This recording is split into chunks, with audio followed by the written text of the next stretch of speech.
নবীজির প্রিয় সাহাবী সালমান ফার্সি যেই কুয়ার থেকে পানি তুলতো, এই কুয়ার সামনে আমরা এখন দাঁড়ায় আছি। নবীজির প্রিয় সাহাবী সালমান ফার্সি যেই কুয়ার থেকে পানি তুলতো, সেই কুয়া হইলো এই যে এটা। তো কুয়ার সাথে আছে নবীজির সাহাবী সালমান ফার্সির খেজুরের বাগান। ওইটা হইলো নবীজির সাহাবী সালমান ফার্সির খেজুরের বাগান।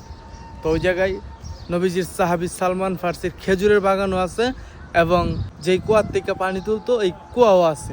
খেজুরের বাগান এই কুয়ার সাথেই নবীজির সাহাবী যে সালমান ফার্সি যেই খেজুরের বাগান, ওনার নামেই খেজুরের বাগান সালমান ফার্সির খেজুরের বাগান।